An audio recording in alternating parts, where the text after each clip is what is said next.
विचार आया और भगवान को करना है, इसलिए लिखा सत्यव्रतम सत्य संकल्प। वेद उपनिषद कहते हैं सत्य संकल्प सत्य काम। भगवान क्यों करेंगे किसी की असत्य की कामना, क्यों करें? वो सत्य ही संकल्प करेंगे, असत्य संकल्प करेंगे ही क्यों?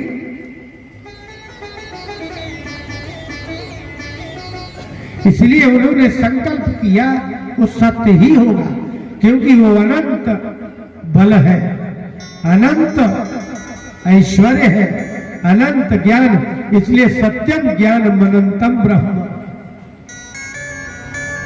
आश्चर्य है, मनुष्य को सत्य से बहुत डर लगता है। क्यों? आप लोग बड़े विलक्षण लोग हैं, आपको लगता है कि सब कोई मुझसे सत्य बोले, लेकिन आपकी हिम्मत नहीं पड़ती कि हम सत्य बोले, है ना? क्योंकि लगता है कोई, क्योंकि शायद कोई, इसलिए कहते हैं कि महात्माओं के अतिरिक्त, भगवत भक्त के अतिरिक्त संसार में ऐसा कोई नहीं जो जैसा सोचता है वैसा करता हो। सत्य कहते ही उसे है। आप लोग सत्य नहीं बोलते, आप लोग कड़वा और खराब बोलते हो। और आप कहते क्या हो? भाई हम तो सत्य कहते, चाहे किसी को खराब लगे। नहीं नहीं, ये सत्य नहीं है, ये खराब बोलना है। सत्य उसे कहते हैं कि जो बोले वही करे और जो करता हो वही बोले। बहुत कठिन काम है, इतनी सामान्य बात है नहीं।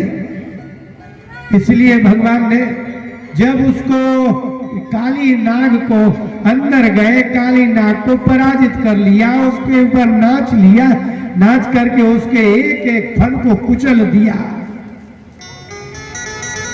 जब नाग की पत्नियों ने देखा, आप देख रहे हैं ना, नाग की कई पत्नी बोलती, नाग की पत्नी बोलती नहीं, लेकिन भगवान की जो नाग पत्नियां हैं वो तो बोलती है। आपकी कभी लड़ाई नहीं हुई होगी, क्योंकि जब किसी पत्नी का पति लड़ जाता है तो अपने पति को ही पत्नी डांटती है और सामने वाले को कहती है, भाई साहब आप अच्छे हैं, ये तो बहुत नालायक है, मानते थोड़ी है। तो ऐसा मुझे भाई साहब से मुंह लड़ा रहे हो, ऐसा पत्नी कहती है।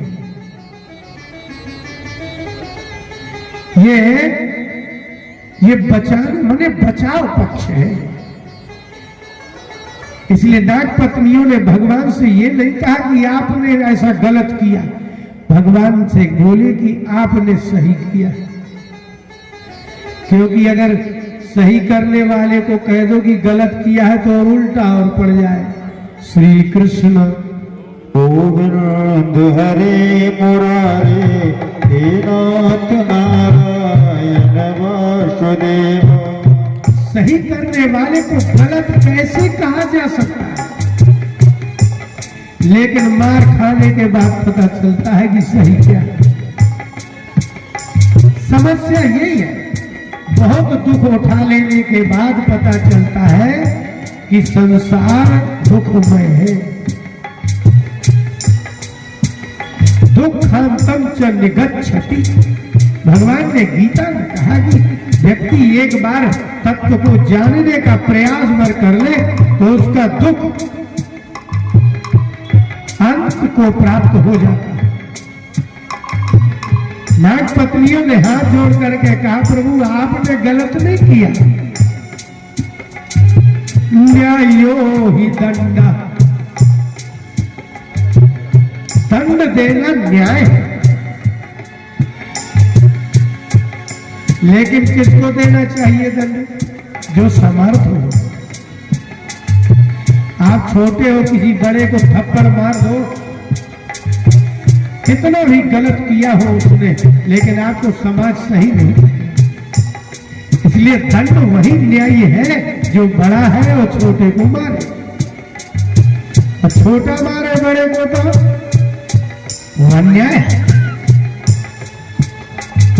न्यायो ही दंड कृत किल विशेषमिन अवावतारा फल निग्रह। हम मानते हैं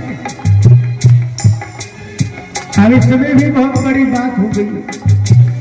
जिसने कभी उपनिषद नहीं सुने, जिसको कभी कोई गुरु नहीं मिले, जिसको पता ही नहीं है, वो नाग की पत्नियां कह रही है कि वास्तव में आपका अवतार हुआ है, वो भगवान को कैसे जानते हैं? आश्चर्य ये नहीं है कि वो मारती है, माने आश्चर्य ये नहीं है कि काली नाग हार गया। आश्चर्य इस बात का है कि नाग पत्नियों को कैसे पता चल गया जो बात ब्रह्मा जी को पता नहीं चली। माने ब्रह्मा जी चतुर्मुख चतुर्वेद विधाता है, लेकिन जो बात ब्रह्मा को ज्ञान नहीं है वो बात नाग पत्नी कहती है। तवा वतारा फल निग्रह। पाणिनि जी ने लिखा अब अवे त्रेस ते तारा भय प्रत्यय होता है। अवोपसर्ग से त्रिधातु से घय प्रत्यय करेंगे, त्रि की वृद्धि यार होगी तो बनेगा अवतारा, और अवोपसर्ग से स्त्री आच्छादने धातु, खाली आधा सा का अंतर है। अवतारा अवस्तारा। भट्टोजी दीक्षित जी ने लिखा अवतारा कूपादेह, कुएं में उतरने को अवतार कहते हैं।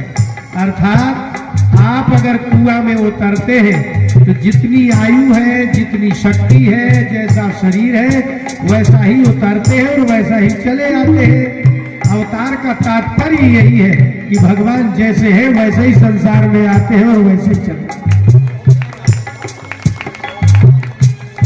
संसार में आने से उनकी भगवत्ता में, उनकी सर्वज्ञता में, उनकी शक्तिमत्ता में, ऐश्वर्य भावत्व में न परिवर्तन होता है, न कमी न अधिक। तवावतारा फल निग्रह। अवतार का मतलब ये आप जैसे थे वैसे ही रहेंगे। तो हे भगवान, इनको नाग पत्नियों को कैसे पता चला? हमारे गुरु जी कहते थे कि नाग पत्नियों ने भगवान के वाहन गरुड़ जी से युद्ध करते हुए काली नाग को देख लिया है। अर्थात काली नाग वो है जो भगवान के वाहन से ही युद्ध कर सकते हैं। तो ये बात सिद्ध होती है कि भगवान के अतिरिक्त काली को कोई हाथ ही नहीं लगा सकता, कोई नहीं लगा सकता। तवावतारा फल निग्रह, माने हमारे पति खल है और आपका अवतार हुआ है। नहीं अपने आप ये लोग क्या करती है माता है मालूम है?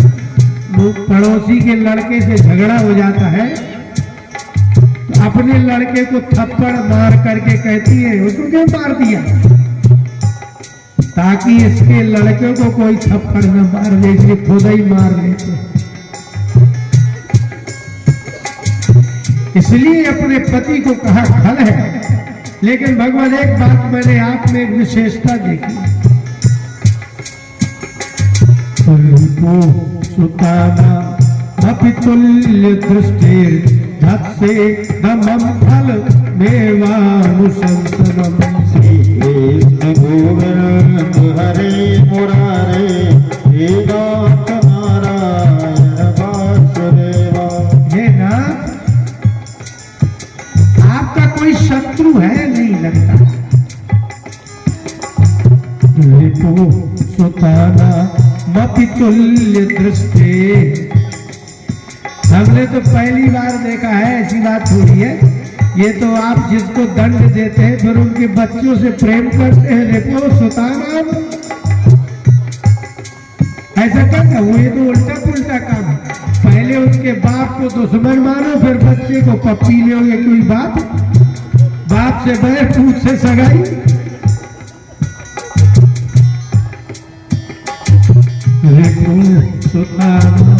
अभी तुल्य दृष्टि, आप रिपु शत्रु भाव रखने वाले के पुत्र पर भी आप शत्रु भाव नहीं रखते।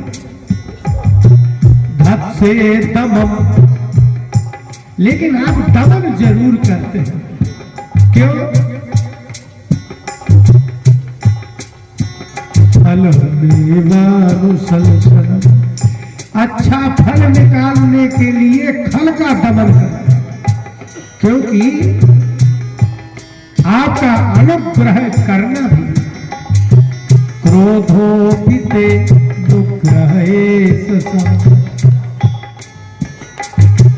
अनुग्रहोयं भवतः कृतो हिनो दंडो सतांते खलु कल्मषात्। आप जब भी दंड देते हैं तो माता पिता के पुत्र जैसे दंड देते हैं, ताकि कल्मषापः दंड, दोष का नाश करने वाला दंड है। दंड शूकत् त्वममुष्य देहिना, और आपने जिसके हाथ पैर तोड़ दिए ये दंड शूक है, दंड शूक, ये काटने वाला है, इसमें जन्मजात रिपुत्व है, शत्रु भाव जन्मजात है, इसलिए भगवान आपकी कृपा है।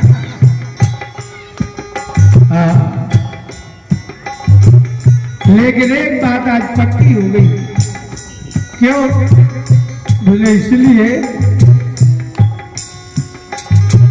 तपः सुतप्तम किमनेन पूर्वम निरस्तमाने जमान देना। हे भगवान, आज हमको अच्छा लगा, इसने जरूर हमारे पति, वैसे हमने देखा नहीं है, इसको कहते हैं प्रारब्ध, इसको कहते हैं प्रारब्ध। नाग पत्नियों ने कहा कि आज वैसे हम जब से शादी हुई है तब से देखा नहीं इसको तपस्या करते, लेकिन एक बात पक्की लगती है, तपः सुतप्तम किमनेन पूर्वम, अनेन, इस काली नाग ने पूर्व में कितना तप किया होगा, अभी तो नहीं देखा हमने, एकादशी तक करते।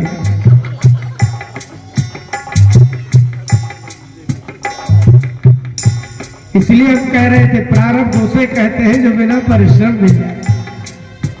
आपको पूरा संसार जानता है, सारे ऋषि जानते हैं, भगवान इसने निश्चित ऐसा सुंदर और कठोर तपस्या की होगी जिसके कारण आपने अवतार लिया है। जहां जहां आपका नाम होगा वहां काली नाग का नाम लिखा जाएगा।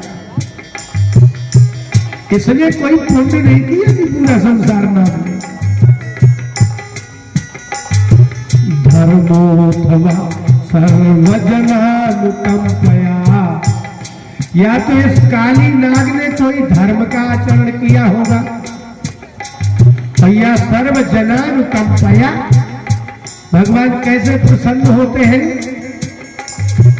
यतो भवान्तु शक्ति सर्वजीवा। श्री कृष्ण गोविंद हरे मुरारे हे नाथ नारायण वासुदेवा। याद रहे, भगवान दो कार्यों से प्रसन्न होते हैं। नाग पत्नियों ने कहा धर्मोऽथवा सर्वजनानुकंपया, या तो आप अपने धर्म का पालन करिए, एक भी जीव की सेवा मत करिए, तो भगवान तुष्यति, तो आप प्रसन्न हो जाते हैं, और जिसको धर्म का पालन न करना हो तो वह, अथवा ऑप्शन है सर्वजनानुकंपया, सब जीवों पर कृपा करो, सेवा करो, खाना खिलाओ, दवाई दो, कपड़े लगते। तो मेरे पति नाग ने ये दो में से एक जरूर किया होगा, या तो घोर तपस्या की होगी, या पूर्व जन्म का परम तपस्वी होगा, या इसने सारे संसार पर कृपा की होगी, सबकी सेवा की होगी, सबका दया किया होगा। यतो भगवान तुष्यति सर्वजीवा, भगवान का नाम है सर्वजीव। आपने सुना है इसको, दिल्ली को क्या कहते हैं? दिल्ली क्या है? आपके मध्य प्रदेश की राजधानी क्या है? राजधानी कहते हैं ना। सुखदेव जी ने दूसरे स्कंध में परीक्षित से कहा कि जगदिदं जीवधानी, जैसे राजधानी है ना, इस सारे संसार को सुखदेव जी ने जीवधानी कहा। सारे संसार के राज्यों की जो एक आधार, एक मुख्य केंद्र सरकार है, उसको कहते हैं राजधानी, और पूरे संसार को कहते हैं जीवधानी। सारे जीव जहां निवास करते हैं उसको कहते हैं जीवधानी, लेकिन भगवान को कहते हैं सर्वजीवा। जितने जीव हैं सब भगवान के हैं। श्री कृष्ण गोविंद हरे मुरारे, हे नाथ नारायण वासुदेवा, हे नाथ नारायण वासुदेवा, हे नाथ नारायण वासुदेवा। श्री कृष्ण गोविंद हरे मुरारे, हे नाथ नारायण वासुदेवा।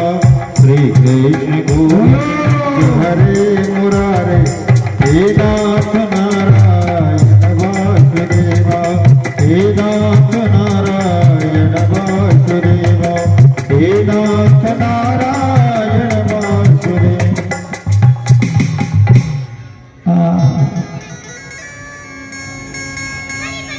सुख की एक विशेषता है, ऐसा लगता है ऐसे ही होता है। स्वस्थ शरीर हो, तैत्तिरीय उपनिषद में आनंद मीमांसा है।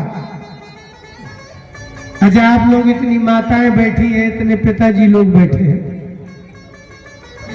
आप लोगों ने इतने सुख लिए हैं, क्या आप बता सकते हैं कि आपका सुख कितना है? माप तौल है कुछ?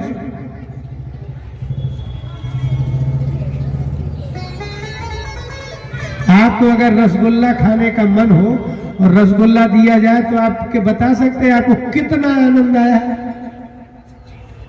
नहीं? तो बताओ, ऐसे तो जी रहे हैं सब, माने ले रहे हैं सुख, बता ही नहीं सकते कितना लिए। और इनसे कहते हो दुख, तो ऐसा कोई आदमी नहीं है बाकी जिन्हें बता दे कि पूरी दुनिया इन्हीं को दुख दे रही है।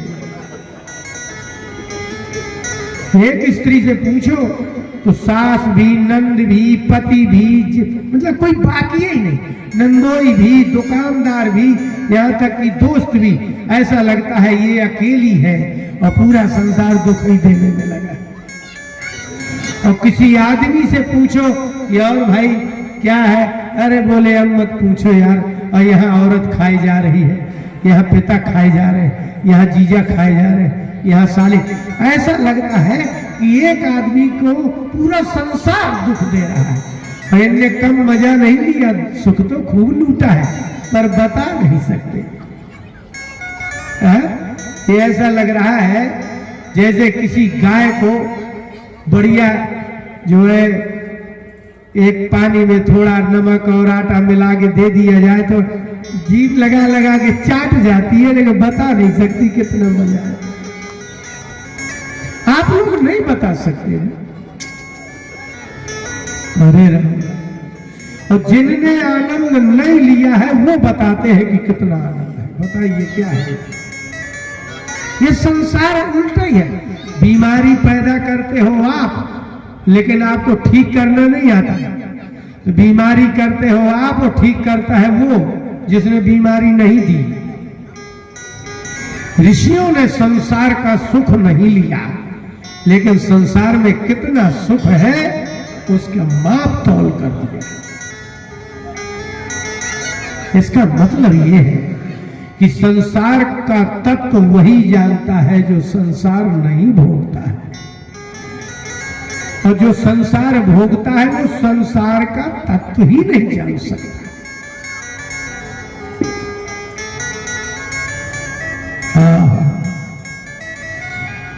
तैत्तिरीय उपनिषद में कहा कि ये एक कोई नव युवती या नव युवक हो, अच्छी नव युवा अवस्था हो, पूर्ण शरीर पूर्ण रूप से स्वस्थ हो, और वो जो चाहता हो वो भोजन मिले, जो देखना चाहता हो वो देखने को मिले, जो सूंघना चाहता है वो सूंघने को मिले, जो सुनना चाहता है वो सुनने को मिले, जो छूना चाहता है वो छूने को मिले। इसके बाद जो उसको आनंद आता है उसको मानुष क्षणिक आनंद कहते हैं। प्रथम बार की बात है। इसमें प्रथम बार में जो आनंद आता है उस मनुष्य के आनंद को क्षणिक आनंद कहते हैं। उसमें 100 गुना कर दीजिए तो अजानज देवताओं का आनंद होता है। अजानज देवताओं के आनंद में 100 गुना करिए तो गंधर्वों का आनंद होता है, और गंधर्वों के आनंद में 100 गुना करें तो इंद्र का आनंद होता है, और इंद्र के आनंद में 100 गुना कर दे तो ब्रह्मा जी का आनंद है। और फिर ब्रह्मा जी में गुणा नहीं कर सकते कि ब्रह्मानंद कितना है। उसी को कहते हैं कि आनंदम ब्रह्मणो विद्वान न बिभेति कुतश्चन। थोड़ा सा आनंद आप प्राप्त करते हैं तो इतना डर लगता है, लेकिन उस आनंद को प्राप्त करेंगे तो आपको डर लगेगा नहीं। पुनदि समृद्ध धातु है, टू उपसर्ग है, वो टू जो है इत संज्ञक है। टू का आप लोग कर दीजिए आदरी टुडवा, एक तो सूत्री ऐसे है। और नदी है, दद धातु है, नुम का आगम कर देंगे तो नंद बन जाएगा, नंदती। तो नंदयती आनंद, जिसमें दुख का लेश नहीं उसको आनंद कहते हैं। और ये जो नंदन शब्द बनता है ना, ये नंदी गृह पचा दिभ्यो ल्यूढ़, नंदी आदि गण है, उससे ल्यू प्रत्यय करेंगे तो बनेगा नंदन। तब कहेंगे आप नंद नंदन, नंदम आनंदेति थी नंद नंदन।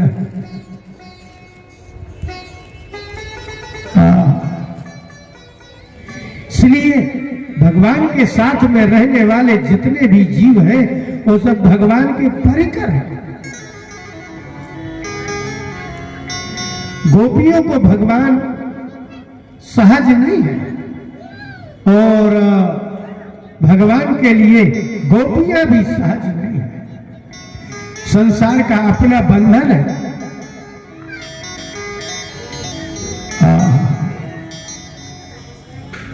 इसलिए गोपियां विरह में व्याकुल हो जाती। एक तो प्रेम ना हो किसी को, संसार का भी प्रेम है तो दुख तो है। ये गोपियां चिल्लाती है, गाती है, कहीं मन नहीं लगता, रात दिन करती है।